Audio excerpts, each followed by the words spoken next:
Hey guys, welcome back to the channel. Hope you're having a good one today. I'm the movie ranker and welcome to Ranker Live episode 3. I am joined by Ledger Forever. How's it going? Hey, I'm doing good. How are you? Doing great, thanks. And today we are going to be ranking the Wizarding World, the Harry Potter movies, and the Fantastic Beasts movies. What is your background on this franchise? It is one that I have watched all my life. It's one that my parents love. It's one my brothers love. It's my I have two brothers. The middle one adores this franchise to death. It's like most of them are his favorite movies, and he has a very hot take where probably the fan favorite is his least favorite, but he loves all of them to death. So I have seen them countless times. I can basically quote them line for line. So I have I've just been watching them as they not really as they came out. I watched Secrets of Dumbledore as soon as they came out on HBO Max. So I am very well versed in this franchise. Have you read the books? I have not. Yeah. So They're yeah, they're good. You totally check 'em out. I'm definitely going to have the other side of the coin here, the different perspective, the first time watches. It was a Yeah. lot to take in. I mean, a lot to remember with a lot of characters, 11 movies, some deep mythology here, but it was fun. Oh I yeah. enjoyed it. I love the overall story. It has its ups and downs, but the overall story, especially in the Yeah. Harry Potter Oh universe, yeah. I think is really great. I mean, So the storyline of Fantastic Beasts is fine, but the 8 Harry Potter movies just back to back are amazing.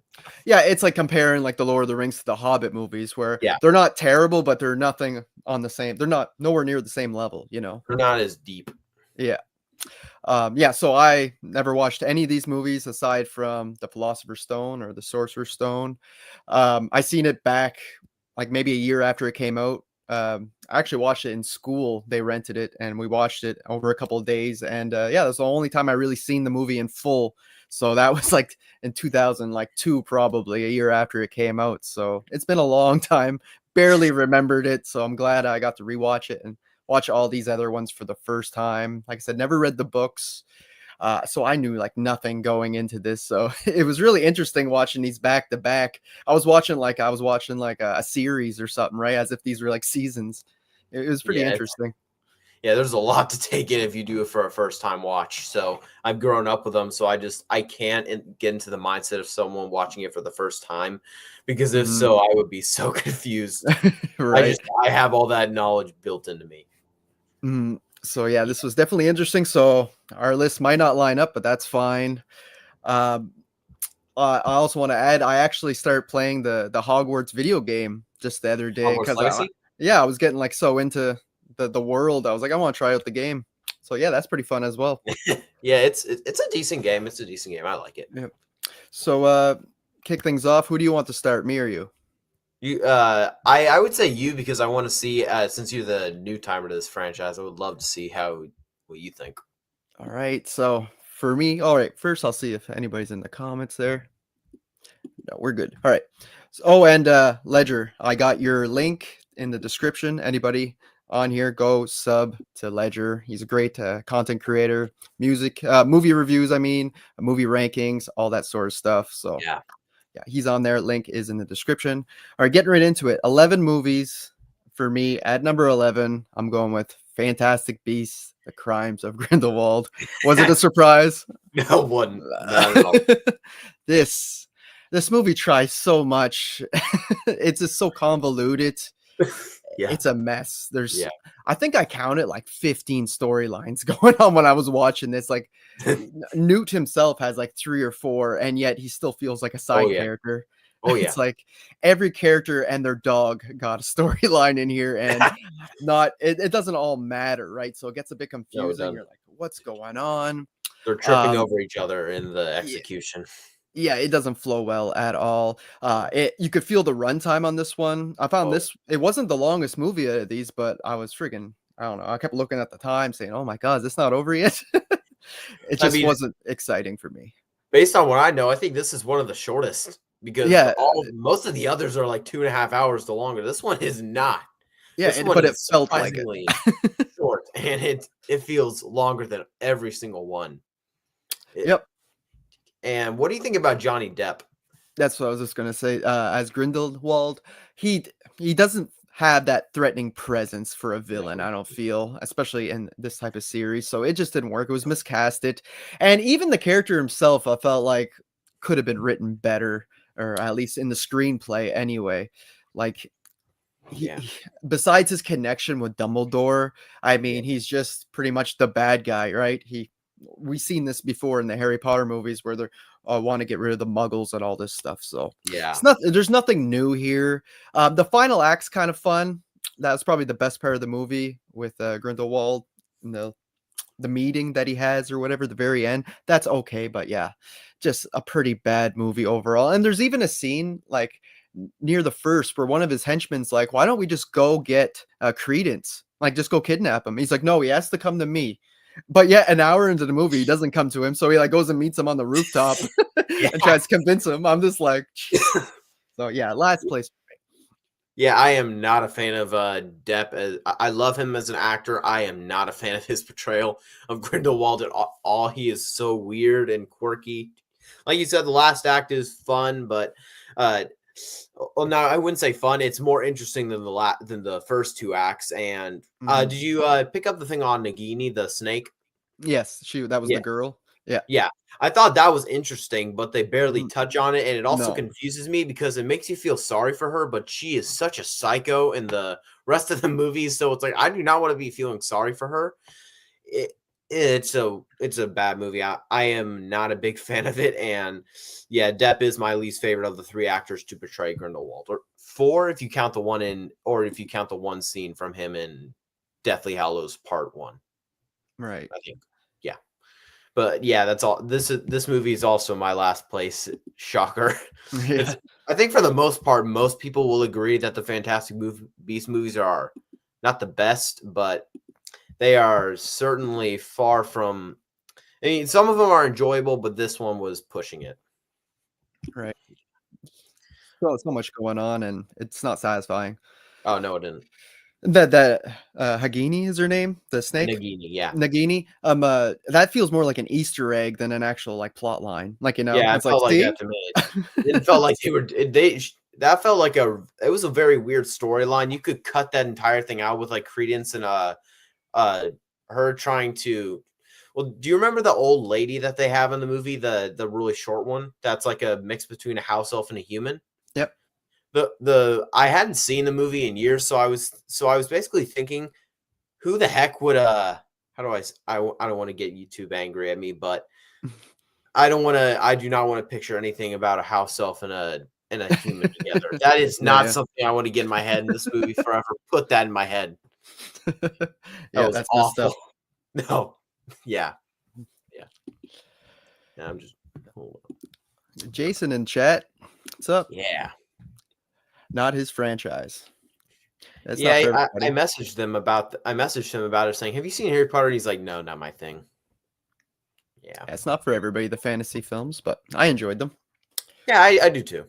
It depends on what fantasy though. Okay, coming up next at number 10, we're sticking with the Fantastic Beasts. I got Eh, Where to Find Them, the first movie. Um, again, it definitely is more focused than the other movie we oh talked yeah. about. There's less storylines, but they're still not all that interesting to me.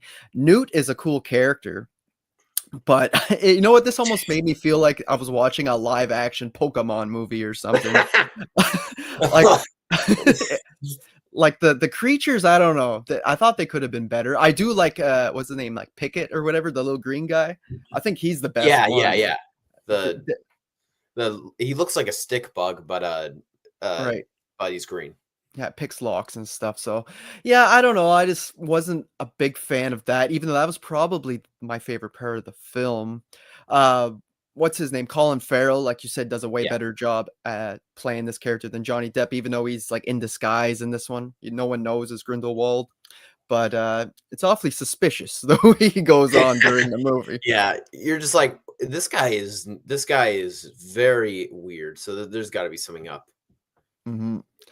But yeah, He's it's an okay film, just not my cup of tea. Well, the Fantastic Beasts world, I just don't find myself invested into it like I did these Harry Potter movies, and it didn't help I watched them all back to No, back, no. so I really notice the downfall here, even though it's a watchable film and everything, like I said, it's just not my thing, so yeah, number 10. Yeah. I okay. Do I just like? Do you want me to agree with like what you just said, or do I just move on to my number 10? No, you can go on number 10. Okay, mine is actually going to get me in a lot of trouble, but mine is Harry Potter and the Half-Blood Prince for number 10. Okay, So I have grown up with the Harry Potter movies, and I actually I'm doing a fantasy type ranking with some buddies, one of whom is in the chat right now. So Harry Potter was a part of them, so I went through every single Lord of the Ring. No, well, I need to do that too, but because that's also in it. But I went through all the Harry Potter movies, including Fantastic Beasts, which is why I was happy to do this. So cool. I remember I enjoyed just about every single one more, including Fantastic Beasts, because I used to hate all three of them. I enjoyed every single one a lot more, but I was not a fan of Half-Blood Prince. That one is just, for me, that one's just dull. The book is so good because they give a lot more background on Voldemort and his like background, what he was like as a kid, what his entire thing is. And you watch the movie, that's barely any of it. It's Right. mostly just about this awful romance plot line between like Ron and Lavender or Harry and Ginny, who I don't know if you didn't like the romance plot line between Daniel Radcliffe and Bonnie Wright as Harry and Ginny. I don't think anyone does. It's Yeah. widely panned. There's very little chemistry there. The cinematography looks awful. You know how like it looks so, how do I say this? It looks terrible. Let's just say that. Yeah, it's ugly, it's dull. Yeah, a lot of people try and defend it, saying it's supposed to foreshadow the fact that the world is getting darker, and the thing that I always hate is when Spectre, the Bond movie, Right. how the cinematography doesn't look as good as Skyfall. The cinematography has some scenes that are good. This movie, just about every scene looks really bad, and some that I can barely make out what's going on, especially at night. Right. So it's just not a movie I'm a big fan of. The last 30 minutes, as soon as things start getting good, they get good. The last Mhm. 30 minutes are like top tier Harry Potter, but the first 2 hours are not that at all. Right. Yeah. Definitely, I agree with that. Okay. Check the chat. We got Film Kid in here. Sup, Film Kid? We got Snow Tangerine. I'm a Fantastic Beast enjoyer, but I understand why it didn't click with people. Horrorhead Heather in the chat. Hey everyone, happy Friday the 13th. Happy Friday 13th. I actually didn't realize that this Wait, what? morning. Yeah, it's Friday 13th today. Oh, I might be time to finally finish the final chapter. I keep putting that off. Sup, Ryan, sup? Ella Chow. Film Kid says, I haven't seen the third Fantastic Beast film, but I've seen all the rest. Yeah, I didn't think he would enjoy it much. Sir, I gotta go. Great live stream. Watch it again on the replay. See ya, Film Kid. See you, dude. Heather Sorry, says, I think I was in high school when the first Harry Potter came out. I didn't watch any of the movies until about 5-ish years ago. They are fun, but I wish I saw them earlier in life. Yeah, for sure, right? And then you get to grow up like waiting for the next movie too. Oh yeah, yeah. Haven't read any of the books or seen any of the Fantastic movies either. Well, there you go. One thing I want to add about my number 10, about the first Fantastic Beast movie, is another reason why it's lower is friggin' Ezra Miller, man. I just can't stand that guy. Oh, And I mean, he has this whole side plot of him getting abused and everything in here. And I'm just like, yeah, this guy who abuses people is getting abused. Anyway, that just kind of yeah. really put it down for me too. So yeah, it did not. The movie definitely ages terrible after what Ezra Miller did, but also I always find that the first one has some really bad tonal shifts to where you have the whole abusing plot to Right. where it's like really intense and these little children are getting hurt. And then you go back to like the really silly, we're gonna find some like creatures and tame them. So with some really corny humor. So Right. it's weird. It's weird. Yeah, the tone's a little all over the place. I didn't mind the creature stuff. I just wish the creatures themselves could have been, I don't know, just different designs or something. I just wasn't a fan of the look of them. Yeah, some of them that it's the CGI was better on some of them than others. Right. Some look good, some did not. So moving on, might as well get this one out of the way. The last Fantastic Beast movie at number 9 is The Secrets of Dumbledore for me. Shocker. The best out of the 3, I enjoyed this one the most. It actually felt more focused, and we knew where we were going with this one. Yeah, Mads, yeah. is it Mads Mikkelsen? I think his name is. Mads Mikkelsen, yeah. Yeah, The guy from COA. he replaces Johnny Depp, and he definitely has that intimidation factor. You know, this guy played Hannibal on the TV series. He can definitely pull it off. It Oh, yeah, just like it's just the way it's written. Again, he's written pretty straightforward and hollow. He doesn't have a lot of depth to him, I feel, yeah, as he could have. It's more about Dumbledore, obviously, it yeah. being in the title and everything. But I think he did a good job with what he was given. I just wish they would have kind of came up with a way. From what I remember, they don't like acknowledge that it's a different actor, like in the movie, right? Like I No, feel they like they don't. could have got away with that just by saying he changed his identity with magic or something. Like, you know, it would have just made it make a little bit more sense. But Probably would I have guess, made Johnny Depp a lot more happy. yeah, but I guess we just have to go with it. But Yeah. yeah, I enjoyed the team in this one. I think Jacob, while he's pretty useless, like for being in Yeah, these movies, I find he has. he is. I like his character arc in this one. I I do. think it's pretty good too.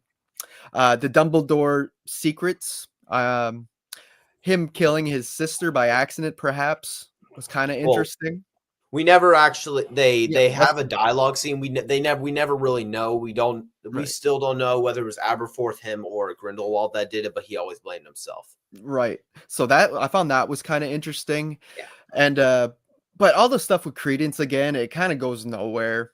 No, And I was under the impression that this was like a trilogy and this was like closing it off, but I I don't was think so. I think they were planning on making another one if this one's successful, the way it ends, right? With Grindelwald getting away, basically, yeah, right? I did too. But I thought it was supposed to be. I thought it was supposed to be a trilogy. Then I realized, oh, we're doing more, and then the movie flopped bad. Right. So we're done with this. I hate it when movie franchises do that because it always gets me so peeved about. Well, I don't know where this is going. Yeah, we're just at a stalemate. So that also kind of brings it down for me a little bit, knowing that this kind of didn't really go anywhere. And there was one question I had with Dumbledore, how he has a blood oath. That's interesting how they can't fight him and Grindelwald, but yet it just kind of breaks at the end. I never really understood that. It's not really explained in the film, like Yeah, why he's able to just fight him at the end. It I just kind believe of like you're breaks or disappears. I believe it was something to do with like their tension and like something. They don't explain it well. I know that, so Yeah, I don't exactly know how, but I know. I believe they explained it, but they did a very bad job of it. So right.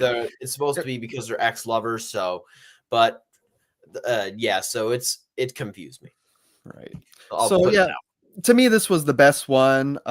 It's just kind of weird having Fantastic Beast name attached to it when there's barely any of that in these films anymore, aside from the first one, you know. Way.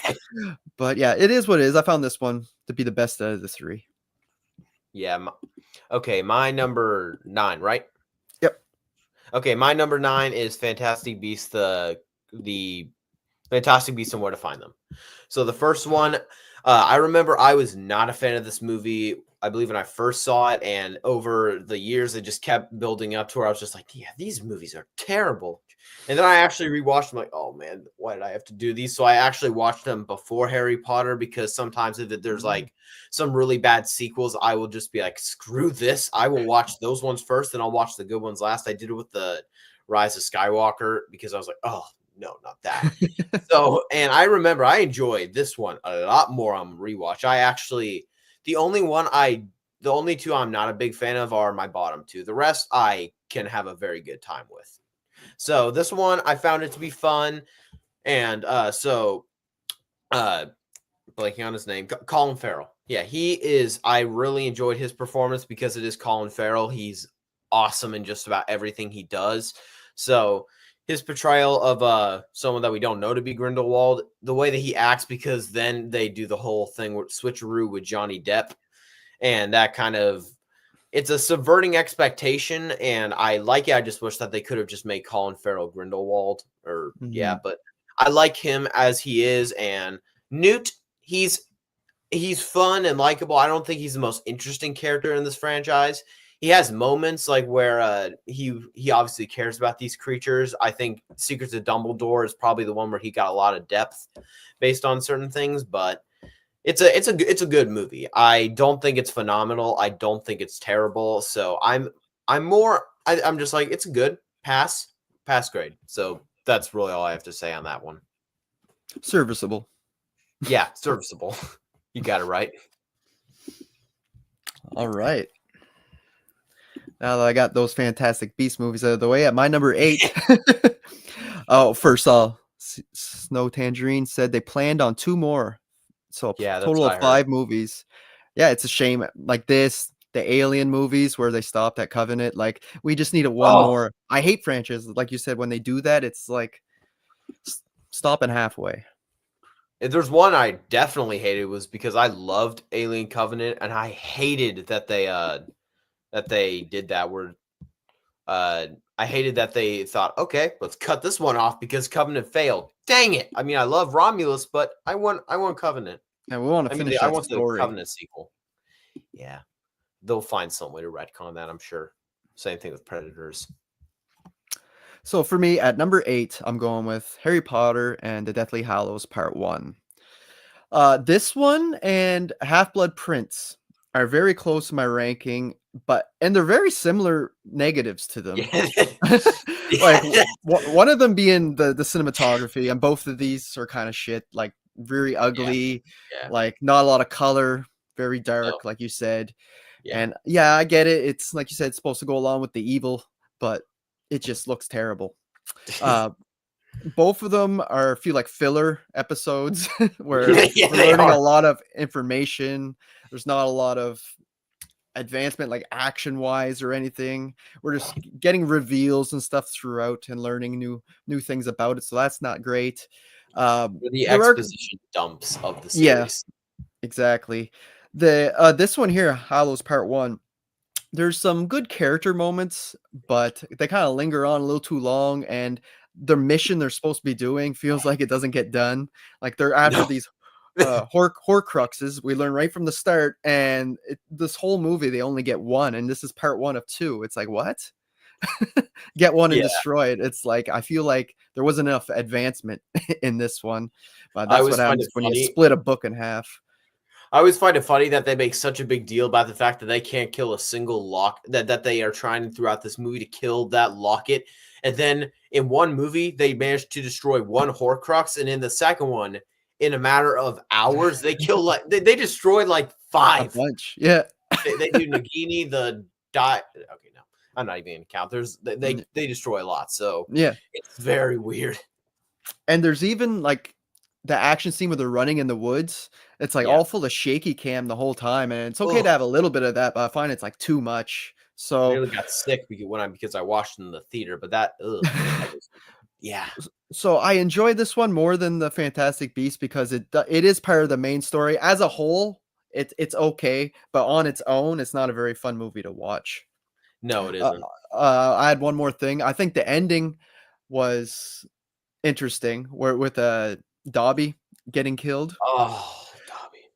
We'll get to him in Chamber of Secrets, but in this one, I think he was handled really well, and they give him a great little send off, a little emotional moment, which I wasn't Yeah. expecting. I was like, "Wow!" So You were not expecting that, huh? no, Wait, so Chamber of Secrets was also a first time watch, right? So you did not know who Dobby was until you saw it? right? Oh, wow. So yeah, you really did go on a ride. Oh man. Yep.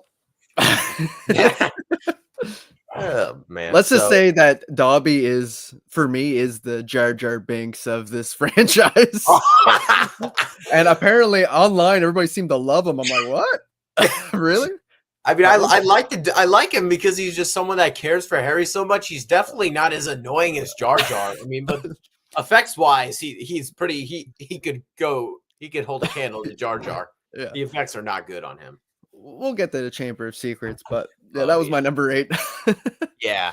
I can understand some of it. I cannot understand all of it. Okay, so number 8.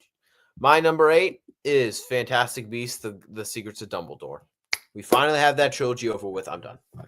Okay, so I liked this one the most because it felt like it felt like it had a lot more meat on its bones for this one.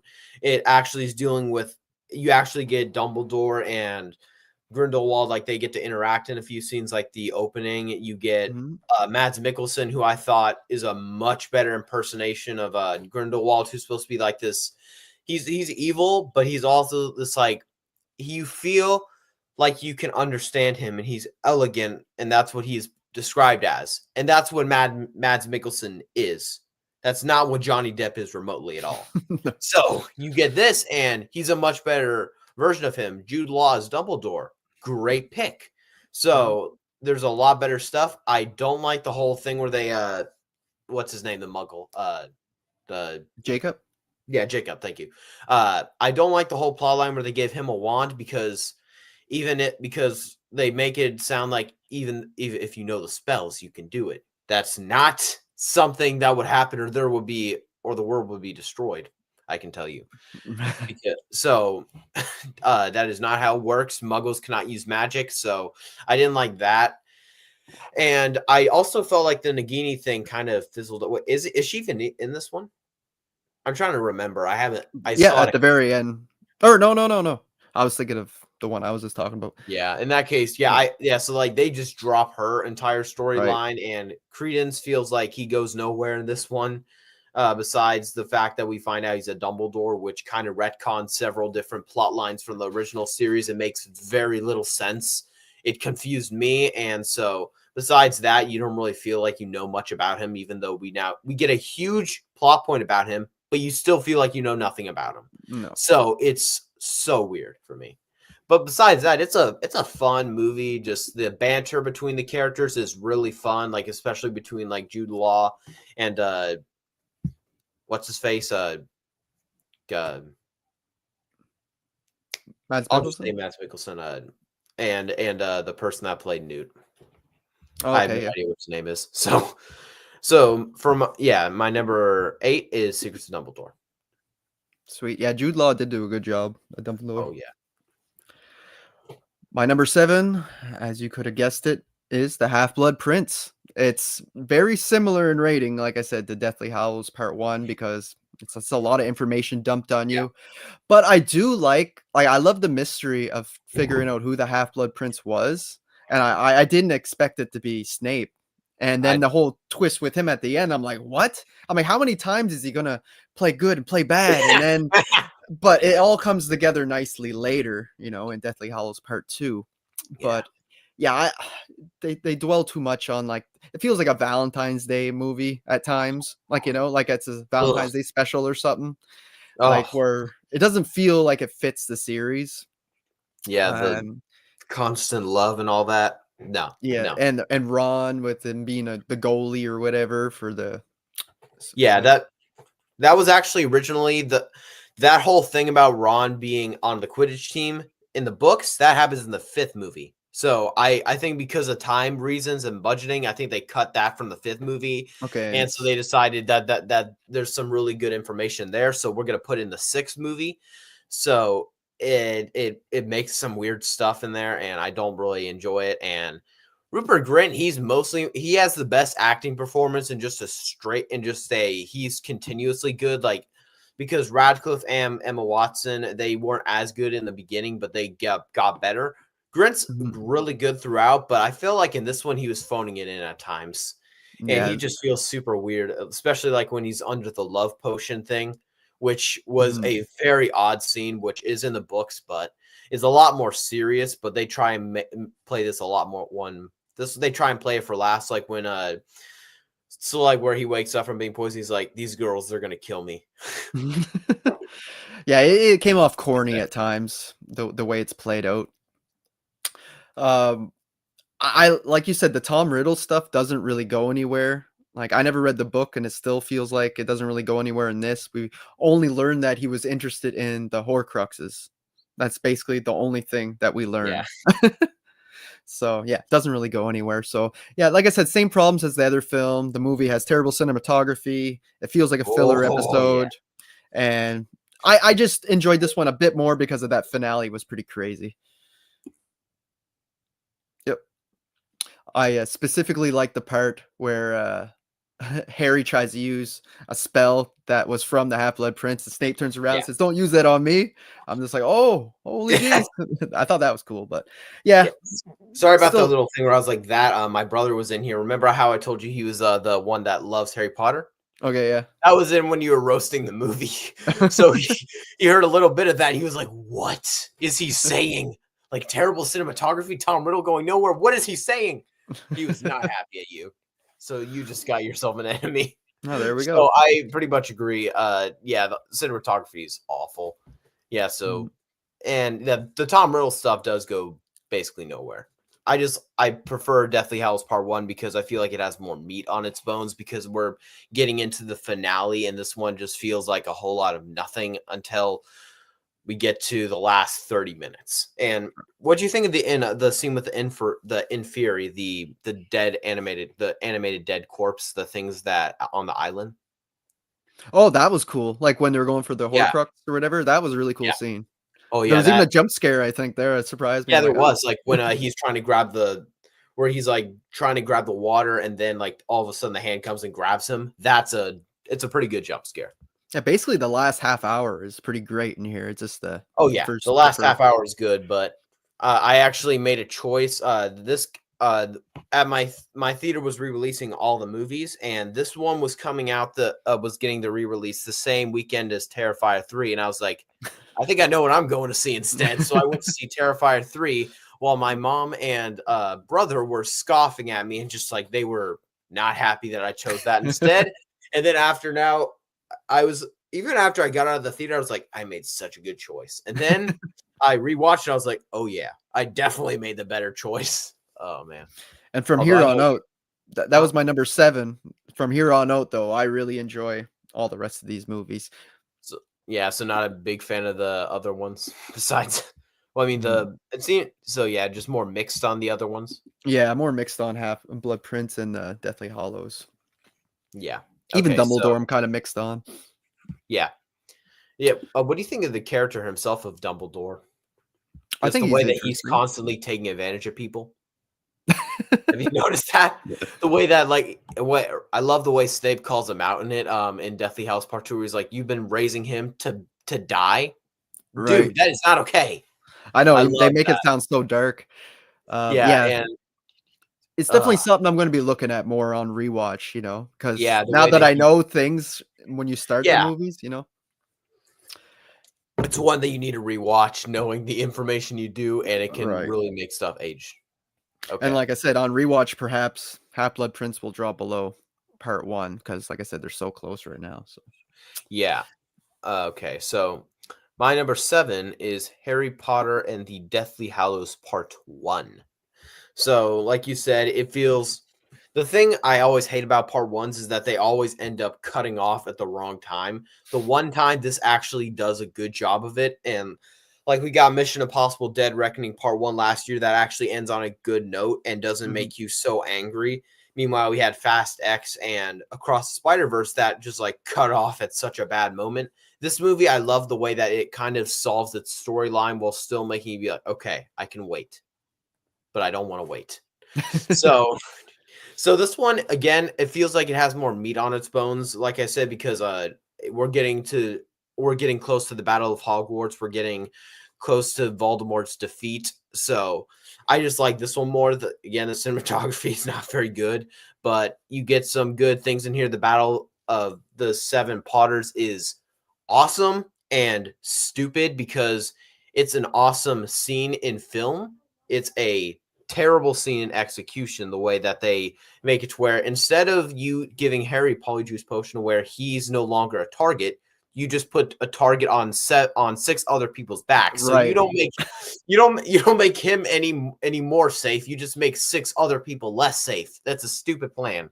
And and they it ends literally up get caught right away. yeah, they literally cost the greatest Auror of all time, the one that is considered to be the best of the best. He ends up dying because that plan was so stupid. Mhm. Oh man. So it's a weird thing. I love some stuff, I hate some stuff, and I like to compare the books to the movies at certain points. I Mhm. did not like how in the movie when Voldemort goes to Grindelwald, remember that? In Deathly Deathly Hallows? Hallows Part 1, he goes to visit Grindelwald to ask, like, where the Elder Wand is, and Oh, yeah, in yeah. in the book, Grindelwald, like, as a last resort just to redeem himself, he's like, "I'm not gonna tell you," so Voldemort kills him. In the movie, he's just like, "It's with Dumbledore. It's where he Yeah. it's with Dumbledore." So they ruin a redemption of a character that I actually liked. It doesn't fully redeem him for some of the stuff that he does, but it at least it ends him on a better note, and I didn't like how they did that. Yeah, So, I actually read that online, that how badly they did that part. no, they did that part bad, and was I was confused on the whole Bathilda backshot scene where they make Nagini like impersonate her, which I don't even know is I don't think that's even physically possible for someone to do, for or at least because she was a not an animagus, she was some sort of thing that she started off human but slowly became she was sort of an animagus because like she can at will shift into a snake in Crimes of Grindelwald, but slowly that would become her full Permanent. form. Yeah. Yeah. I am so confused on how she can now suddenly turn into a human to impersonate her. But you have to say, oh well, Voldemort's inside her, so it has to be. So it's a good movie. I like it. It's just I don't love it. It's the thing I can definitely say is some of these shifted around. Like even my number one was never always my number one. My two least favorites of the of the main Harry Potter series of just the ones that have Harry Potter in the name, Half-Blood Prince and Deathly Hallows Part 1 have always been those two least favorites. Interesting. That's what I feel too. I feel like my top 4 or maybe even 5 could shift around Yeah, yeah, I feel over that my time. top 4 for sure are for the most part interchangeable. It just depends on my mood, especially for my 2, 3, and 4. It depends on my mood, like what I'm in the mood for. Because one's a Mhm. lot more fun, one's a lot more dark, one's a Yeah, lot more. One's both. So right. Yeah, so getting into the good ones now. Well, the ones I really enjoyed. At number 6 is Order of the Phoenix. ooh, Now, really cool. I like how they explain how they used to have the Order of the Phoenix and they're kinda making a new one here. I like the secret room that Harry and them find and they start training in. I thought that was the really room of cool, like requirement. yeah, making his own army or Dumbledore's army Yeah, on paper. I thought that was all great. When they go, and actually go out and fight and with the stuff they learn, and that was cool. I just wish I thought we were gonna get, like, the whole class, but they narrowed it down to, like, 6 of them when they go out. yeah, But it's still really well done. Them fighting off, was it the Death Eaters, I think they're Death called? Eaters, Death Yeah, Eaters. and, obviously they were, losing, and then the Order of the Phoenix shows up, and then you get this crazy battle with Voldemort and, Dumbledore in this entire series. It's a too short though, but I think it's shot really well, and it's really exciting. It's just really cool. Um, I just hate that new teacher they got. Oh Yeah, my that's god, the point. man. That's the point, dude. I know it's the point. She Agree. plays it really well. She plays Yeah, it she really well, does. but man, at She the same does. time, I'm just like, I can't stand there, man. They definitely toned her down. She is a lot, and I mean a lot. She is football fields worse in the books. Like Oh she man. actually goes a lot farther in the books, and she's also a lot prettier than she is the books. Like she's not ugly exactly, but in the books, like she's literally described to be someone that looks like a toad. So a Yeah, toad quite in like a different. pink cardigan is it's definitely like you said, it's too short. This is the longest book. Like it's nearly 2,000 pages or something. It is long. This is, I believe, the second shortest of the Harry Potter movies. It might be the second shortest of the Wizarding World movies. Actually, no, probably not, but it is too short for sure. Some stuff feels very rushed, but oh man, yeah. Umbridge for one thing. She is.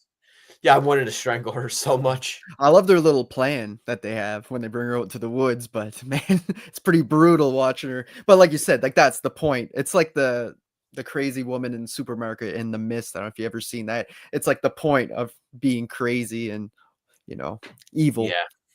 Yeah, yeah. Yeah, it's really good to see her literally being taken away by some centaurs. Like you deserve it.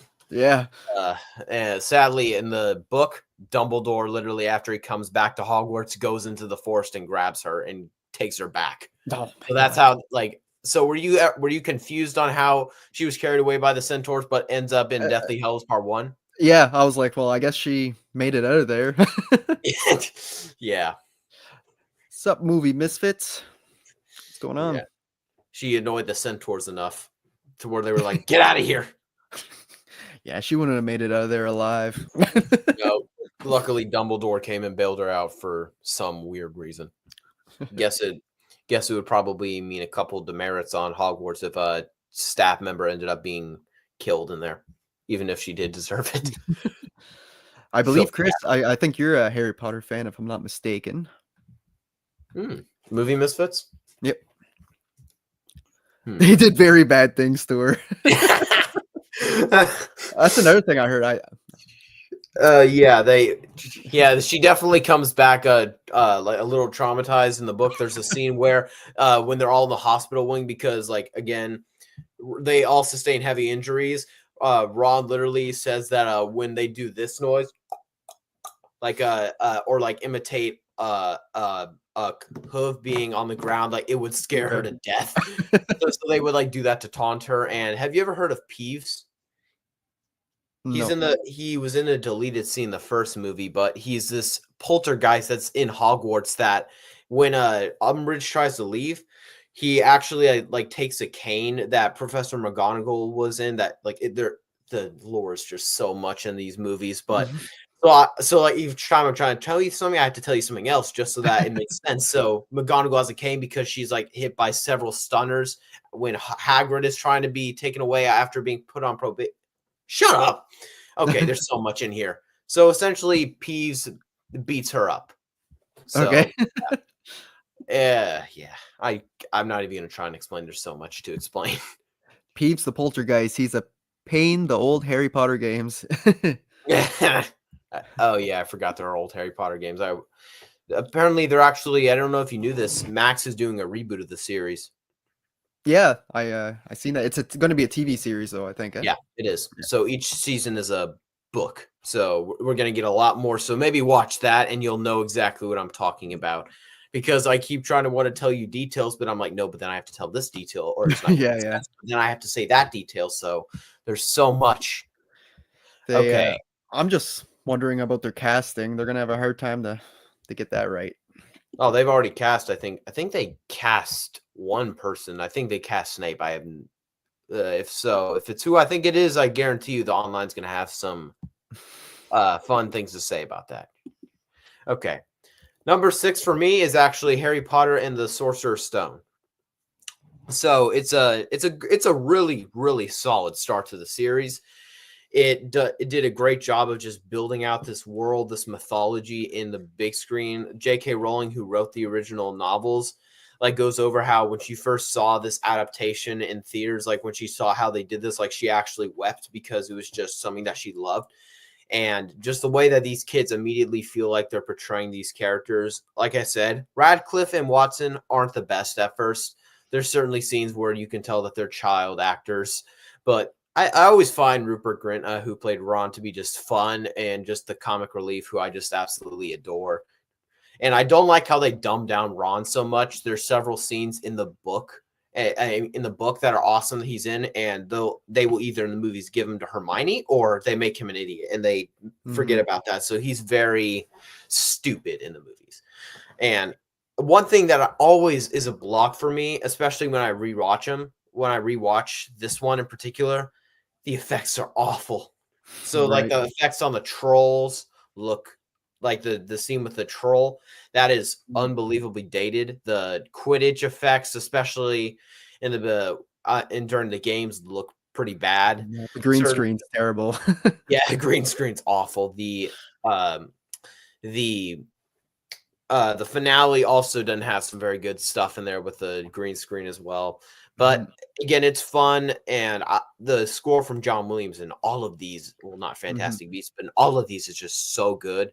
One of the greatest just scores of all time, and just the way that they continue to build out the mythology, and I love this world, and I love it for starting it, and really fun. Just it's a fun ride for me. Sure. Dumbledore and Snape are cast, I think. Ooh, Ooh, top 5. For me at so number 5, I'm going with Chamber of Secrets. Now, this one is one I actually wanted to love even more. I do like it, but I thought that it could have been even it had potential to be so good. oh yeah. I feel like it did have tone problems. Like it tries to be really goofy even more than the first movie. It goes for that lightheartedness, but at the same time, flying cars and being right goofy. Yeah. And then you got blood on the walls and people being petrified, like basically like a whodunit slasher. And I'm just like, whoa, this is all over the place in It's tone. like it's like that scene in Anchorman that escalated quickly. Right. I was just like, that's kind of weird, but I do like the whole story of Chamber of Secrets and the lore behind it and how they hear to the first Slytherin is the only one allowed in and all this stuff, the Yeah. basilisk, all that stuff is great, but it feels like the movie takes the long way to get there. Like Oh, we go yeah, it through all does. these random other scenes that sometimes don't really add much to the story, but they're fun, they're entertaining. Yeah. It's Um, like it's filler, but it's enjoyable filler. right. Uh, the kids are even better in the roles than the first movie. They're getting more comfortable into the roles. They'll get even better over time. I think by the third movie, they kind of lock it in. Um, and the effects are a little bit better in this, but are still really outdated. They still don't look great. Still Here it definitely comes. a step up from the first movie, though. Here it The comes. here it comes. We have to talk about Dobby. Oh boy. Oh Yeah. man, and to me, just him smashing his head against the wall. I know he has good intentions, but man, he's Jar Jar Binks, man. I'm telling you all over again. He's so goofy. He doesn't have the lisp or anything, but man, I don't know. He's a little much for me. And then I go It's, online, find out he's one of the biggest, most favorite characters in here. I'm like, what? I guess it's it's just just like me. he does that because he wasn't allowed to say this stuff, so he had to Yeah, punish himself. So yeah, and he I kept get it, thinking. but So still. just Dobby had to iron his hands. That was such a funny line to me. Oh man. Um, so yeah, we're kind of mixed on if Yeah. there's casting or not. It's so early. I think it's only 2026 when I heard that's coming out anyway. So things could change. Yeah. I love the horror elements in Chamber of Yeah. Secrets. Makes it one of my favorites. Yeah, Yeah. I agree. that's I agree. definitely the parts that I love the most too. The whole end battle's great too against the basilisk when they get I into love the chamber. I love how they get slowly darker and have a lot more horror vibes, especially the sequel to this one. Right. Dobby Van's the master. You come on, you have to admit that was a good scene. Yeah. I say that to my boss at work. I gotta say that to my boss too. And one other thing we never mentioned yet was all of the defense against the dark arts teachers. Like this They are school, always man. they're what? I said this school, they just don't know how to No, they don't. hire those teachers. I mean, in this one too, he's like this celebrity who's not even a good wizard of all. He like No, he's tricks not. people by erasing their memories or whatever and stealing their spells. But I mean, like you could see right through him right away. I don't know how no one else could, like Dumbledore or whatever. But No, like it's just so good. Like the requirements basically for this are just like, okay, are you a human? Yes. And even then, I don't even think they thought and through how. are you not Snape? Okay, you're hired. Yeah. No matter if you're a psychopath. Because I mean, they have an excuse for it sometimes. Like Umbridge was actually in the books appointed to. She was appointed by the Minister of Magic Money. because every single time they got a defense against the dark arts teachers, they lasted a year each Right. time. So no one wanted the job. So like the minister had to appoint someone. So I hope you're not bothered by me doing like the whole book No, thing no, because it it's makes a fine. lot more sense. So Right. it's just so ironic, but I like Lupin a lot though. I was just like, who's hiring these people, man? Yeah, yeah, man. Because actually, in the books, Voldemort jinxed the job. Like, there's like a taboo on her jinx to where people only like last 1 year or Yeah, something. that's what he's saying right here. Voldemort actually put a curse on the defense against the dark arts. That's why they can't keep a teacher. The funny thing I find about that is the the defense against the dark arts teacher in Goblet of Fire is one of the most evil. Yeah, he might be one of my favorites. I don't know why. He's one of the best ones by far. And that's so awful to say when you think about that. Oh man. Okay, so You're number 5. you said yours was Chamber of Secrets, right? Right. Okay, that's mine too. Okay, right so on. okay, Chamber of Secrets, like you said, I love the horror elements, like Chris Yep. said, movie misfit. Okay, like Chris said, the horror elements are good. I thought the CGI on the basilisk, it's not terrible. It's not the best either, but I've seen worse. And I thought the Tom Riddle stuff in here was actually a lot more interesting. It's a lot deeper than what we get in Half-Blood Prince, which is not a good thing at all because it's not anywhere near as fleshed out as it should be. But I like the way that they some of Ginny's arc is interesting, but I don't like Bonnie Wright's portrayal of her when she's so young. Just the chemistry's not there. But the humor's fun at times, but like you said, it takes the long way to get there. It completely drags. The funny thing is, Order of the Phoenix, longest book, second shortest movie. Chamber of Secrets, shortest book, longest movie.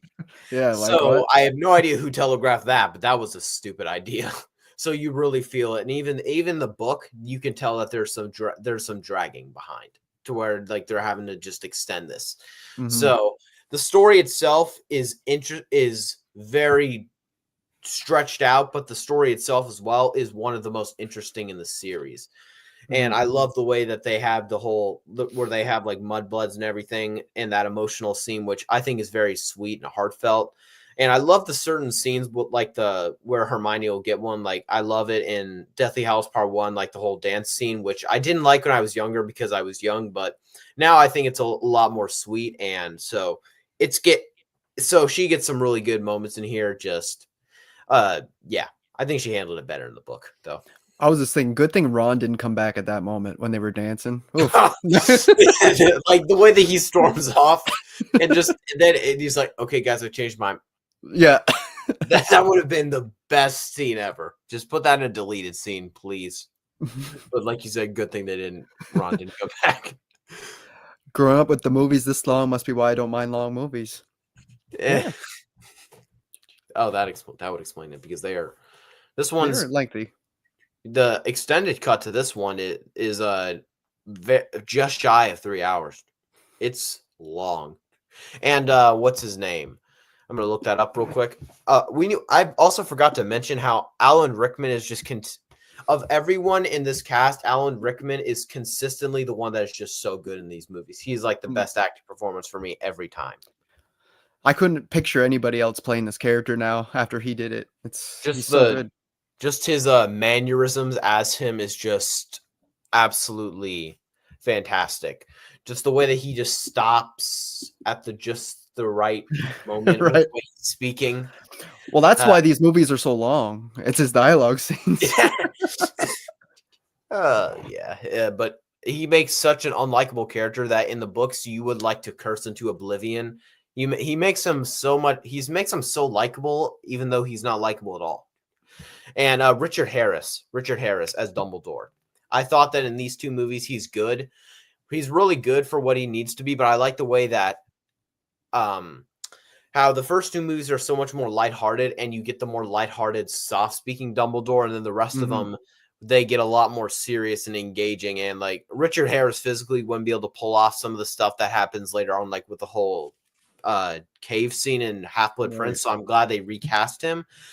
But again, it was sad seeing him pass away, and so like they had to replace him. But yeah, that's life. Maggie Smith too. That just happened. So like we've been losing one every year. I think 2022, it was the guy that played Hagrid. Then last year it was the new Dumbledore that we got, the one from Prisoner of Azkaban onward, and then Maggie Smith a little bit ago. I work at a theater, and I actually talked to my boss because we were re-releasing the movies when it was happening. So we actually got a portrait of Maggie Smith to pay homage to her. So Oh, because wow. I just thought she was such a great actress in this movie. Yeah, And like I said, it's going to be another one that's going to be hard to replace because she was the role. Like yeah, she was she so good at was. it. She felt like the real mother to Harry, Mrs. Weasley, and that.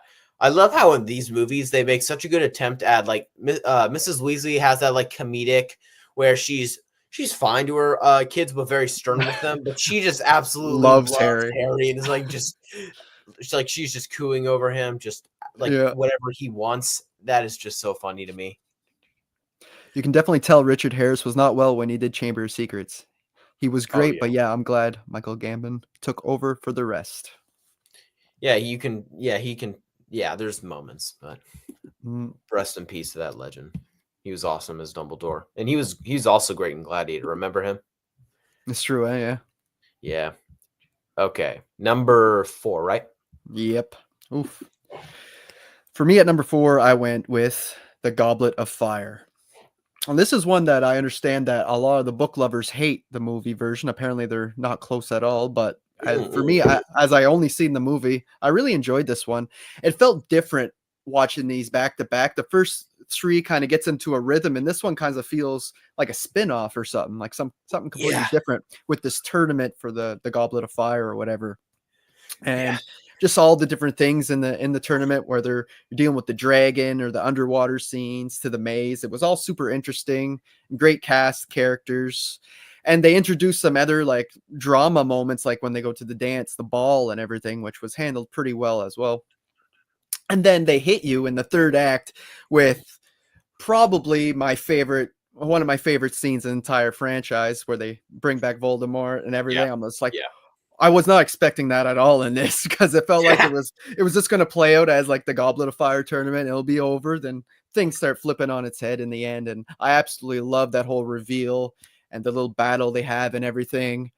Uh, the whole twist concerning the dark arts teacher, I liked what's the name, Moody, but it wasn't Moody, really yeah, Moody. It was the guy pretending to be Moody under the yeah. spell or whatever. Barty Crouch Jr.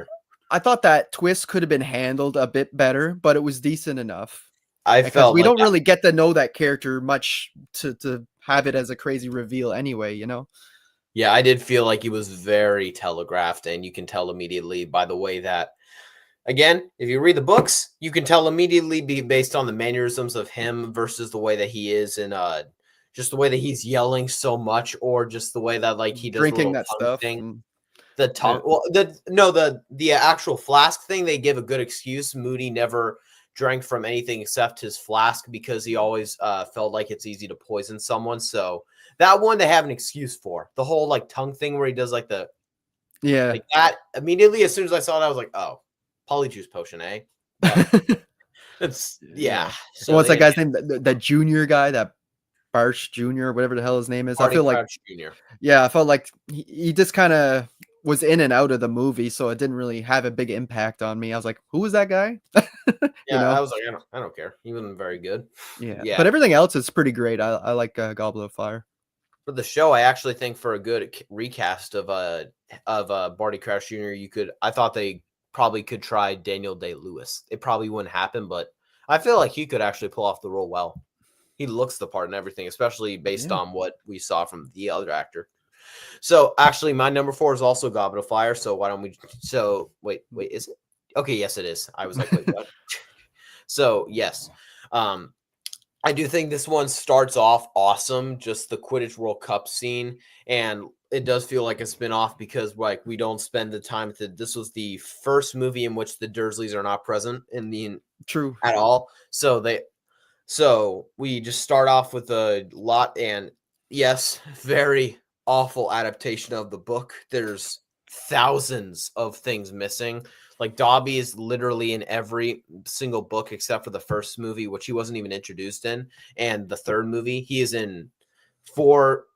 He's in 2, 4, 5, 6, and 7. So I do wish that we could have got him like the whole Gillyweed plot line that Neville had. That was Dobby's idea. Okay. So Dobby has a lot of really stupid ideas to try and help Harry that are very stupid. But I do like that they try and give Neville a bit more to do in this one, like trying to make him help. So I do think it's really cool. The stuff with the dragons is really cool. The CGI looks pretty convincing to this day. And just the spectacle of this one is far more. The spectacle of this far exceeds the spectacle of any of the others so far. And to this Mhm. day, it's one of the most just action-packed rides. So to where you can make an argument it's in a way an action movie. Just it never puts its foot off the pedal. And a lot of people don't like it because of the whole teen drama thing that again teens do this stuff. I know I am one. So yeah. But it's a fun ride for me. I've always loved this one. So there's a big jump from I really enjoy Chamber of Secrets. I would give a Goblet of Fire like an extra star higher. So the top four Mhm. I adore and are ones I've like grown up watching consistently. So I adore this one too. And Ralph Fiennes as Voldemort, I would not have guessed until you watch him, and he is so convincing. Just as this like elegant guy that shouldn't be elegant. I wish they had his eyes red because that's how they originally were. But Okay. yeah. I Also, agree. I was just gonna say I agree about the look of the movie. This is the first one that, like, to this day, it looks great. yeah, and also, have you? There's a running gag throughout the series. I don't know if you noticed how. Have you ever noticed how in the movies they always say like the same thing about how he looks just like his father, but he has his mother's Mother's eyes? eyes. Yeah. Although his mother's eyes are green, and if you Daniel Radcliffe's eyes are brown. So I always love that because they actually had prosthetics for Daniel Radcliffe to wear to make his eyes green, but he didn't like them. So we're still going to say that he has his mother's eyes, but he really Right. doesn't. So Yeah. They say that like yeah, every movie. yeah, they do, and I always love that because it's just so stupid. Does he really though? Not my Not daughter, my you bitch. bitch. That is the best line of the whole series for me. Not close, but I love both book and movie. Prefer the book, but yeah, enjoy both. Oh yeah, the book is Yeah. one of my favorites, if not my favorite book. I It's feel so like part 3 was the first movie that had effects that didn't look outdated. They weren't top tier, but they didn't look no, outdated yeah, anymore like part 1 and 2, but 4 was the movie where I was like, "Man, this looks great." Like, yeah, watching I on my agree with Blu-ray. that.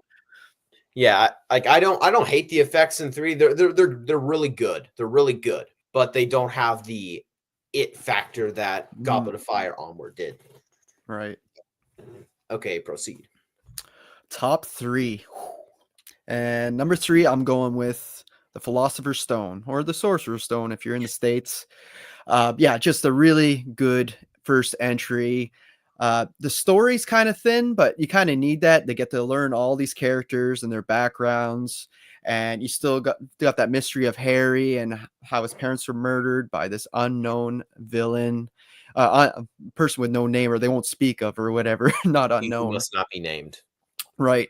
And yeah, just following him on this journey and the world building, and they make it so accessible while throwing so much at you. It's really easy to understand though and get into, where some of these Yeah. other movies we can see how it can get pretty convoluted and Yeah, complicated, yeah, especially the our bottom 2, yeah, our bottom 2 exactly. really confuse us, but again, this one does a good job of just it throws exposition at us, but it does it in a way to where it's like explaining stuff and it's not setting up as much. It just Right. feels like it's doing it more consistently.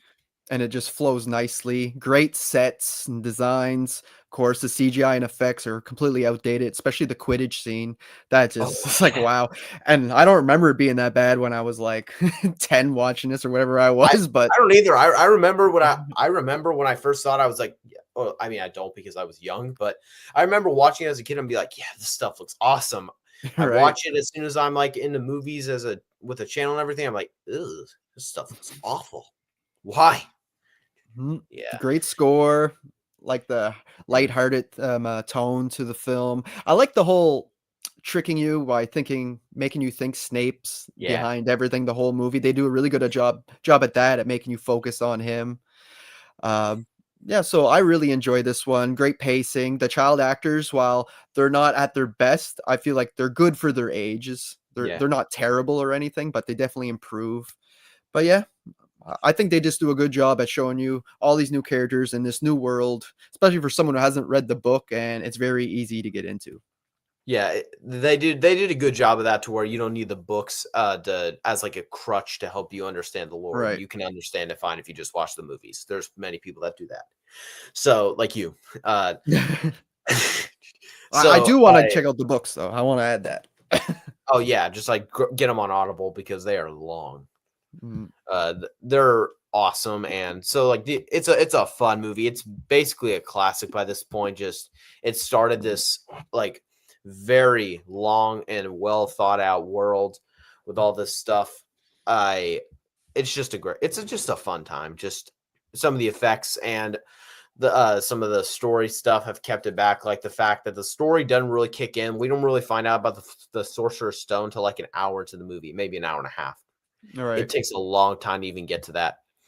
So, I have both versions. Every time Sorcerer's Stone is said, it's replaced by Philosopher's Stone, and that's the version I prefer to watch. Well, that's the only I version I got because I live in Canada. I got the version that just like says Sorcerer's Stone. I had no clue that they had one that said Philosopher's Stone. Yeah. Well, I think every version says Philosopher except for the States. Yeah, probably. Okay. Number 3, right? I just want to add, did you notice that Harry was wearing the same outfit as Macaulay Culkin in Home Alone? I did Kevin not until you McAllister? told me. I did not. Because And then now looking I back, was I cannot forget that. and it's Christmas time in the final act, and he's walking around Yeah. with that red sweater. I'm like, what? John Williams score playing? I'm like, is it what's going on? Wait, wait, do you mean the red sweater from the first Home Alone or the Yeah. Well, he wears it, yeah, trying to in the remember. first I Home haven't seen Alone. Home Alone in a bit. Yeah, That it's was like a red Christmas sweater. It's like the exact same sweater as yeah, Harry. that's really funny. So essentially, Harry Potter and the Sorcerer's Stone is a remake of Home Alone. A very Okay, different a reboot, we'll say. yeah, better reboot than what we got in 2021. Yikes! Yeah. Oh brother. Okay, my number 3 is Harry Potter and the Deathly Hallows Part 2.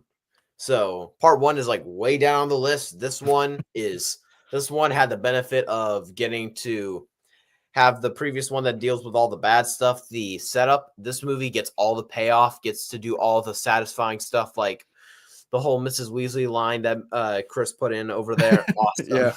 Yeah, that is easily one of my favorite scenes, just her standing up. And because throughout the books and movies, she's the blunt end of so many jokes.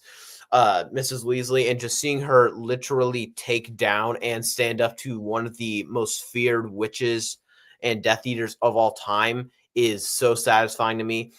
This one is the one where the score is probably the best. Just and that's a lot more. It made like its own new track for because this one's a lot more sad. It's one of the shortest, which I'm not as high on. I wish it was longer. I think this is the shortest of the 8. So it deals with a lot and it does a great job. Just the way that Voldemort is just like slowly deteriorating, his essence is dying, and Mhm. I don't like the fact that in the way he dies, he basically it's basically if Thanos snapped, like he disintegrates, and so I wish that he could have died like a normal man, like he does in the books. He literally his just dies like as if someone shot me and I just keeled over. It's like what would happen to him. So I wish that could have happened. So it's definitely weird, but seeing that, it's an awesome movie. There's so much just payoff that's awesome. Like when McGonagall's like his name is Voldemort, and I think it's all been said at this point. It's just a phenomenal conclusion. It does everything for me amazing. I can't really think of a single thing that I don't like. The thing I yeah, that's the thing that I said about Voldemort. That's a nitpick at best with him dying. Other than that, it's just a great conclusion and has so many scenes that I was close to tearing up at. Like the whole 27 or 16 the some whatever years later. Oh, the 19 years. Yeah, whenever they 19, yeah. 19 years later, that whole thing was cool. I find it odd that their kids are the same age. Like they're like the exact same age. It's like Yeah. it's very coincidental. Like the class of 93 all had kids around the same time. Yeah, the That same makes year. so much sense. So we're just gonna do that just so that we can have a reunion, and it's a really good. It's really good. Yeah, shortest of all 11 movies. No, shortest of all 11. I knew it was the shortest of the 8, but dang. This must be about this Sorcerer's Stone and the Philosopher's Stone, how they actually did 2 different takes for each scene where they said that. Oh, oh, Yeah, so it's not dubbed. They actually redid it. yeah, yeah. Because you can tell if it's dubbed. I always wondered. The first Studio Ghibli movie I saw was Spirited Away, and the people were just like doing this, and I was hearing English. So I had no clue that was dubbed because I was stupid. What's So I was going like, on? "Why are they doing this? This is amateur like." And I'm like, and then I was told it's not in English. You're watching a dubbed version, you moron. I was like, oops. I had a good reason though. No, I didn't. Okay. Well, might as well continue because mine, number 2, is the same as yours, number 3. Deathly Yes. Hallows Part 2. A great conclusion to the saga, if you want to call it that. They really wrap things up nicely with, like you said, in a short amount of time. They actually do things pretty right without making it confusing, and it flows really nicely. Great action scenes throughout. Um, while it's not like a big war like Lord of the Rings, say, or whatever, it No. has the feeling of like an epic war when they're like outside the castle and everything. The thing Uh, is, there's more characters that you're invested in, that are in the battle because, like, there's many battles in Lord of the Rings, so you feel like the right, stakes are even higher because there's so many more casualties because, like, so many more people die in right, this that right. you know. But at the same time, for what they did here, they make it feel epic, which is Oh, great. yeah, they do. I love how them going their mission. They're actually doing their mission this time, taking out the Yep. Horcruxes. They do a bunch in the smallest runtime, and you get that battle at the end.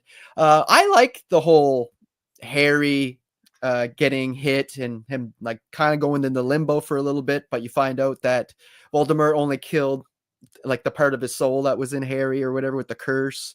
I actually don't mind that. I know some people I know it would have been more realistic to have like a big ass battle against the two, but I don't know. I felt like it Yeah. had more meaning this way. I thought it was set up really well and just gave the whole story as a whole a great meaning and had a lot of emotional payoff in it. So I really It's enjoyed Deathly Hollows Part 2. It it surprised me. was it was, that scene was meant to, like, try and foreshadow, like, him being a kid for most of it, and then the way that he realizes he has to die, so he's just ready to, and, like, that's his ticket, and Him so him he willing to does. sacrifice basically. Yeah, that's like what makes that's like when he that's how he was able to use the resurrections.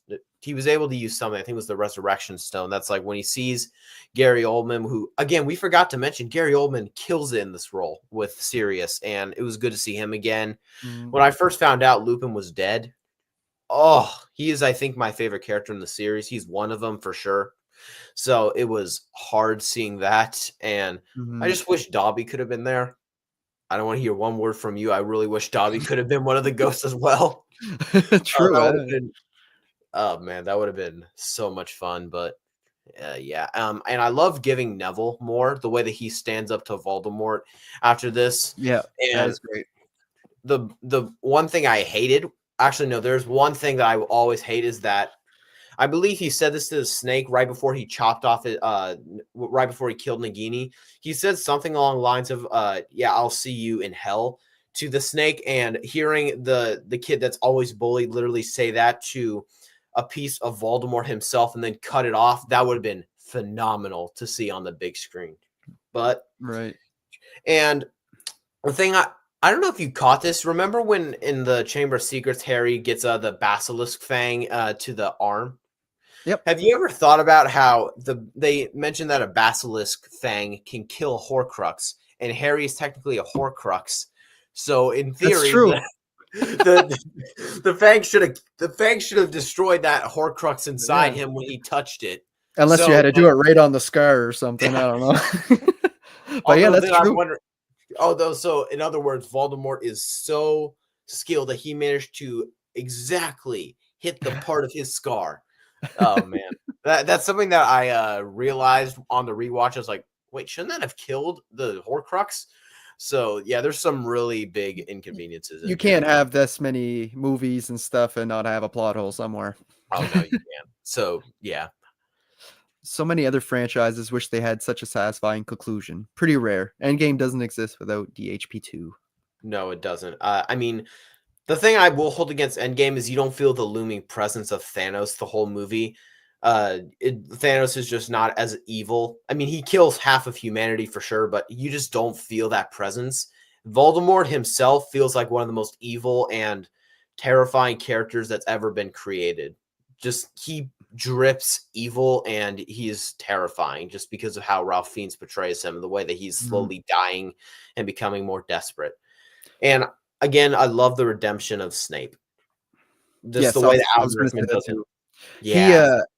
everything makes sense by this film for me anyway. Not reading the books, I'm like everything coming together, all the twists and turns with his character. I knew he had a background with Harry's mom. It's kind of mentioned a little bit, but it's actually like shown, and his conversation with Dumbledore being revealed and everything. It's all just so great. Yeah. So, the thing did kind of expose the fact that Dumbledore is kind of a terrible person for how many people he takes advantage. He lied to Harry. He lied to a lot of people, including Snape, about so many things. Right. So it's awful when you stop to think about it. But hey, it's good. Give me a hold on. I'm going to turn on my camera for a second. So I'm going to really quickly say number 2, right? Yeah. Okay, number 2 for me. Give me a sec. Okay. Number 2 for me is Harry Potter and the Order of the Phoenix. Okay, so again, I hate Umbridge. We all do. Just she's Yeah. such an infuriating character. She's uh cruel. She is willing to hurt students. She's short. She's her I don't know why her smile just makes me want to punch her. And that is coming from someone that does not like hitting girls. Like I have never done that, and I don't think I ever can. I have no idea why so many characters that are in all pink I want to kill.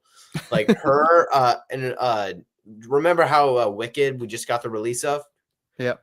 Elphaba, no, not Elphaba. Glinda is infuriating in that movie. So the entire time I'm thinking they're saying, you come out of that screen, you are getting a beat up of your life. Oh, brother, she's annoying.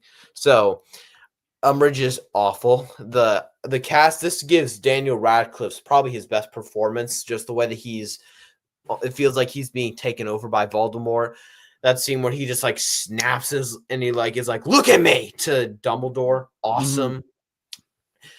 The effects in here are great. Like the scene with that Voldemort and Dumbledore dueling is one of the best scenes in cinema. Just them going at each other. And the fact is, I respect actually Grindelwald a lot more than Voldemort, because the thing is, Grindelwald never feared Dumbledore. He was always ready for a fight. He was egging Dumbledore on for a fight for so long, and he just eventually lost at one point. Voldemort always kept postponing a fight, and the one time we actually see him fight, he loses terribly in that fight. But I love these two titans going at each other, and every time they one up each other. So like one turns something from fire into like water, one turns all the glass into like sand. It's so awesome. Oh yeah, it's great battle. Oh yeah. Now, hold on. I think JKR's excuse for that Horcrux plot hole was that Harry would have actually died. Yeah.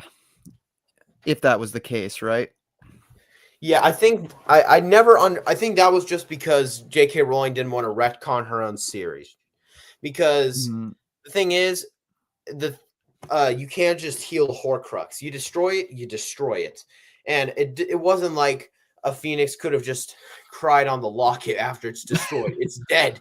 Yeah. So immediately when the thing pierces Harry, the Horcrux would immediately be destroyed. So I think that was just her wanting to cover up something. Like she didn't want to expose that. She was like, oh, oops, I forgot. The first two Fantastic Beasts movies are good, not great, but good. The third was a swing and a miss. See, I'm the other way around. I thought the third one was the closest to being great, in my opinion. It depends. Some people like the more Oh yeah, thriller aspect of Secrets of Dumbledore. Some people like the darker tones of the first two. this is all just opinions. I mean, not really first one, but second one for sure. And I I I knew think this we would have happen. I think we have the same first number one. So We do. And Prisoner of Azkaban. oh yeah, the thing I love is remember how I told you about the whole my brother and how his least favorite is this one. This is least favorite. Wow. Yep. Also my dad. So, and the thing is, I have hundreds of people that say this is the best one. I can now add one more person to that list. Right. Uh, their egos will ignore me for sure, but who cares? But this one, oh yeah, you go because Well, you're the first. we can both go. It's both of our number ones. We both Yeah. love it. Oh yeah. Yeah, I So love what? all the new characters they added. Like you said, what's his name? Lupin? What'd you say? The werewolf guy? R.J. Lupin, Remus Lupin. Lupin, yeah. I thought he was a great teacher, the first great defense against the dark arts teacher they ever had. And he was like almost like a father figure to Harry. He was a really Yeah, good mentor. I love because he that was about friends him. with his father. Like he was best friends with him. Wormtail, And Sirius. Sirius. Yep. The whole twist with Sirius was great. And once you get to know him, you find out he's a really good person and godfather to Harry and everything. Get this great moment where they're talking about maybe living together in the future near the end. That got Just screwed up quickly. yeah, just great moments, character moments all throughout here with our new characters that they add in here. The horror elements or the darker fantasy stuff's great with the werewolves, with the wolf itself, the black wolf. The whole twist with the person who actually did have a hand in killing Harry's parents, who ended up Yeah, being a rat. I thought that was clever. And funny that he was literally a in the rat. Weasley family for so long, hiding. But Yeah. what really put this movie over the top for me was the time travel elements. I'm a huge time travel fan and didn't see this coming at all. So it was like, and I Well, was like, why is this happening? Why is this happening? And then it all made sense in the final act, where Harry like saves himself when you think it's someone else, and like all these things happen, and it's just like, whoa! It's just really well done and beautifully directed. What was the guy named Alfonso? Was his Alfonso name? Cuarón. Yeah, he Cuarón. does a great job. Like I said, this may not be the sharpest looking movie. It was up to this point, but at the It's one of them. for the year that they made this 2004, the graphics Yeah. were up Yeah. to date. So Oh, yeah, they just a look great awesome. movie. Great For movie me, overall. yeah, it definitely feels like it's the darkest one up to this point. It might still be, just in a lot of ways. It feels like it has a lot of horror elements. The Dementors are Oh terrifying. yeah, the Dementors Yeah, are they awesome. are just the way that you first see them. What did you think of them when you first saw them? Jeez, they were like the Grim Reaper or something coming after them when Oh they're on yeah, the yeah, train and they come after yeah, Harry. I was like, what is going on? yeah. Just this one, I was wondering what you were gonna think of when it looks like we're getting to the third act. You're like, oh wait, we still got like 40 minutes left. What's happening? Yeah, and So, like I said, when all the time travel stuff unraveled, I was just like, I was oh loving it. yeah, because like you love time travel, I love time travel. So you get a lot more of this, and they don't manage to convolute it. Surprisingly, it No. manages to stay pretty straightforward for the most part, and it patches up some things in here, and the direction again is spot on. Just this one has a lot of the best things, the best score, like the way that they use it, like when Harry and Lupin are like talking on that bridge. Mhm. It has just more emotionally deep scenes for me. I I remember Goblet of Fire was my number one for a long time, and it has shifted down a bit, but this one I think will always be my number one. It's just so good. And I have to say, my favorite scene without a doubt in this entire franchise is gotta be the scene like where Buckbeak and Harry like are on there and like he like experiences the ride. And like that the score in that scene is phenomenal. Like when Mhm. yeah, on the ride. That is amazing. Absolutely incredible. Just and I love the fact that they play around with the fact of how of is Sirius actually doing this, or like the way that Mhm. like the whole break into the castle where the paintings were Yeah, ripped or with whatever. like the whole slash paintings. When I first saw that, like it scared me. Like when you see that, just the atmosphere scared me, the Dementors scared me, all of it.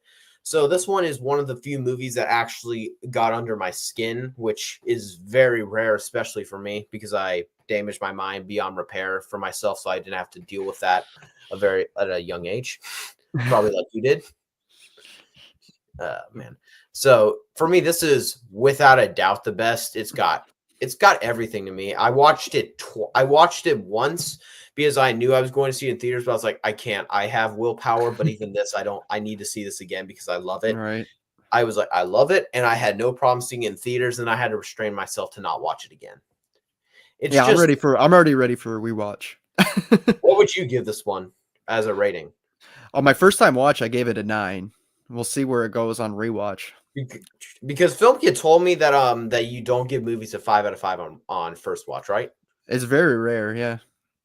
So like this movie could have possibly Oh, gone to oh your yeah. personal favorites? Oh, it could, yeah. Oh man, it's Possible. it's good. Yeah. I just find it's funny that whoever the ministry or whoever hires these dementors to protect, like the guard the prison, but yet they don't, like, they're like, if anybody gets in the way of them, they'll take them out too. It's like, well, they don't seem like the most the best people to have working for you, you know? I mean, it's good if you're gonna hire killers that are in Azkaban for a reason. They are evil, so like you need the Dementors to keep them in there. Yeah. But at the same time, they are terrible with self-control to Yeah, where yeah. they will stumble across a kid and they are ready to. They don't really touch on it as much, but do you know how they talk about the whole Dementor's kiss in I the don't movie? remember. In the movie, they talk about like the Dementor's kiss, which is what Sirius's fate was. So where if they catch Sirius, the thing that makes the Oh, yeah, movie yeah. so tension filled, like he doesn't go back to Azkaban, they literally suck out his soul through his mouth, Mhm. which actually they do kind of. The scene where They're by the they're lake. by the lake and like you see Yeah. that glittering thing that's coming out. That's his soul. I don't know. I'm mixed on seeing his soul coming out. That's a little weird that it's a glowing thing, but I'll let it pass. But other than that, it's one of my favorite movies. It's basically a perfect movie for me. Mhm. It's amazing. The atmosphere, the tone. It gave me a lot of Hitchcock vibes on rewatch. Just the tone of it, the more confined locations, everything just spot on. Without a doubt, the best directed one. Yeah, this is, I believe, the one where Alan Rickman, who was not a big fan of the series overall, he actually said that this one should have gotten Oscars. Yeah. And he's great in it too. Like you said, he's Oh great yeah. in all of them. Turn to page 394. The One of the only thing, I don't know if it was trying to be a twist. If so, it was very predictable that the teacher was a werewolf. I mean, it's kind of like right in front of you the whole movie. But I felt like that could have been hidden just a bit more, because like the scene where they're like showing their fears and him, and he has like a moon come up and he's like, oh, it's like yeah, right away I'm like, that guy's a werewolf, and the scratches on his face and everything.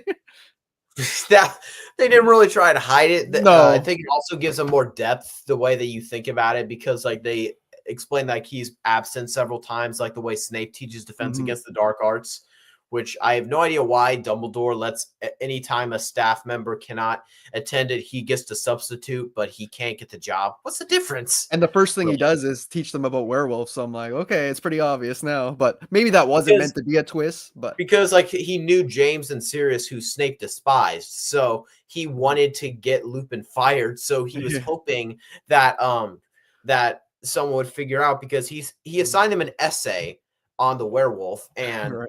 so he's like hoping someone will get it. And then Hermione, being Hermione, she immediately gets it but keeps the secret, which I can tell Snape is not happy about, probably. And again, Hermione, how she keeps showing up to random class, like she ends up making it to all the classes with her time travel thing. I was like, that That's was a kind of really good cool bit of too. humor. Just the way that Ron keeps being like, "How'd you get in here?" Yeah. But And I it's kind just of like, forgot about it by the end until the time travel yeah, stuff because came in. the stakes get so much higher that you obviously are like, who cares about how she's doing this? This is not important. And then you're like, whoa, what, that explains it. But you Oh, get to see her friggin' punch Malfoy in the face twice. that was just wait, twice? Well, I when thought it she was goes just back in once. time and sees it again. Well, I mean, I'm pretty. Oh, wait, yeah, that was awesome. Just because the thing that was funny is they are very good friends in real life. Watson and what's his face. So just seeing her like literally right hook the guy, not hook, right cross the guy is awesome. Uh, It's just funny so watching these movies too, back to back, seeing them as kids and growing up. I didn't realize that that actor was from Rise of the Planet of the Apes, who's like, in the yeah, I first one where realized he's that too. yeah, giving the chimps a hard time and that when they're in the cages. I only realized like by I think it was by this movie, Prisoners, where he got old enough you could tell it was him. I'm like, hey, that's that guy. Oh yeah, and then you immediately realize he's always playing a prick. Really, yeah. He's such an unlikable guy. Always, it's like down in his resume, you must make me someone that's hateable. Unlikable. Yeah, but I think that's it. Yeah. And I was actually shocked that we had so many placements. We had Goblet of Fire, Chamber of Secrets, Prisoner, and Crimes of Grindelwald all at the same place, didn't we? Yeah. Or Yeah, did we had quite a we? few. Yeah, we had quite a few, especially considering there's so many movies that are so divided by certain fans. This is one franchise where sometimes I mostly see Prisoner of Azkaban at number one. Everything else is just free for all for me. Right. It's one of those franchises where every movie is somebody's favorite, you know? Yeah. Well, I mean, we might be able to exclude Fantastic Beasts, but other than that, we Perhaps. got we got some really good ones here. Yeah, it's a great franchise. That's fun to revisit. He's in the Flash for a season or two. He must I be have playing not the seen bad guy. So Uh, there you have it, guys. There's our ranking of all 11 Wizarding World movies. I really enjoyed this. Thanks for coming on. Like I said, I got the link to your channel in the description. Guys, go subscribe to Ledger. yes, good idea. And anything you want to say is coming out on your channel or anything? I need to get my Gladiator 2 and Wicked review. I might want to do like a sandwich review where I put them together just to make it longer or something like that. I'm a little busy lately. I want to do something on Clone Troopers like from Star Wars. I want to do a tier list of all certain ones from the Clone Wars. Have you seen the Clone Wars? I've seen some of it, not all the seasons. I've seen a couple seasons. Yeah.